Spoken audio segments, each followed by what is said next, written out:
अंतर्राष्ट्रीय सीमा को लेकर सांसद अखिलेश यादव ने नई बहस छेड़ दी है। अखिलेश का कहना है कि हमारी सीमाएं लगातार सिकुड़ती जा रही हैं। भारत और चीन की सेना सीमा से पीछे हट रही है, जिससे राजनीति में एक नई सियासी हलचल को बढ़ा दिया है। देखिए रिपोर्ट।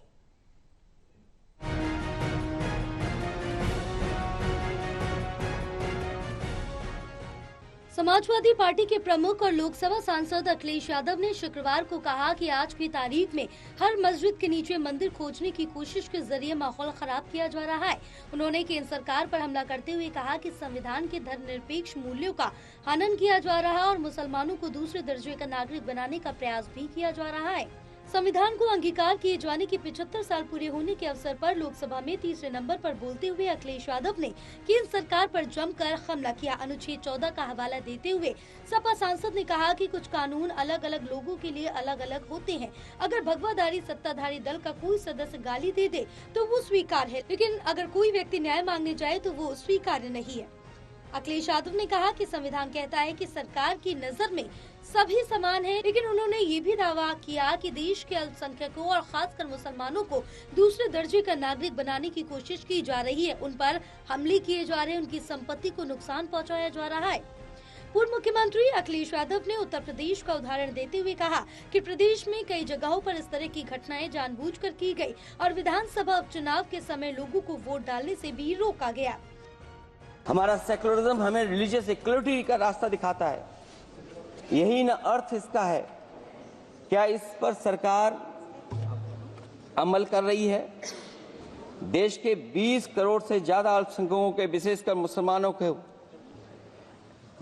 दूसरे दर्जे का नागरिक बनाने का प्रयास चल रहा है। उन पर हो रहे अत्याचार प्रतिदिन बढ़ते जा रहे हैं। उनकी संपत्ति को लूटा जा रहा है, हत्याएं की जा रही हैं। और हाल ही में हम लोगों ने अध्यक्ष महोदय उदाहरण देखा है कि किस तरीके से उत्तर प्रदेश में कई महत्वपूर्ण जगह पर इस तरह की घटनाएं जानबूझ करके की गई। लोकसभा में संविधान की 75 सालों की गौरवशाली यात्रा पर आयोजित चर्चा में भाग लेते हुए अखिलेश यादव ने कहा कि यदि ये सरकार जातिगत जनगणना नहीं करवाती तो विपक्ष में बैठे लोग जब भी सत्ता में आएंगे तो इसे जरूर कराएंगे। उनका कहना है कि जातिगत जनगणना से समाज में कोई भेदभाव नहीं बढ़ेगा। इसके जरिए लोगों के हित में कई नीतियाँ लाई जा सकेंगी।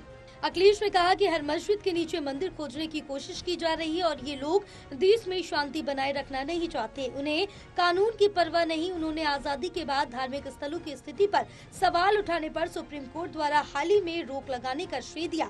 उन्होंने कहा कि लिंचिंग से व्यक्ति की गरिमा को ठेस पहुँच रही, सरकारी विनियमन से व्यापारी तनाव में है।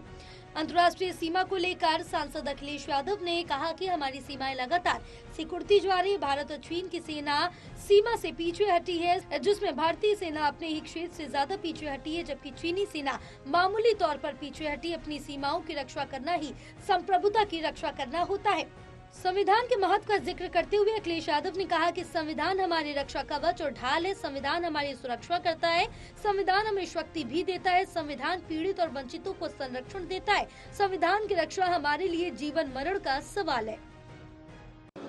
अध्यक्ष महोदय, ये संविधान हमारी ढाल है, संविधान हमारी सुरक्षा है, संविधान हमें समय समय पर शक्ति देता है।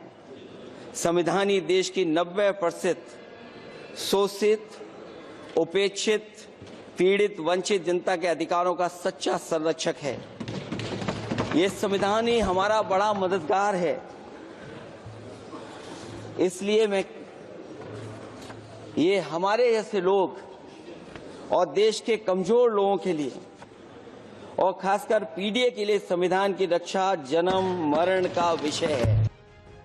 उन्होंने कहा कि बाबा अंबेडकर की दूरदृष्टि की वजह से ही हमें एक महान संविधान मिला, जो कानून, स्वतंत्रता, समानता और एकता के सिद्धांतों पर आधारित है। संविधान हमारे देश में दलितों और शोषितों का सच्चा रक्षक है। ये लोकतंत्र की प्राणवायु है। उन्होंने कहा कि संविधान ने ही विविधताओं से भरे इस देश को एक सूत्र में बांध कर रखा है। पीढ़ी के लिए ये संविधान जीवन और मरण का विषय है। National desk report, total news.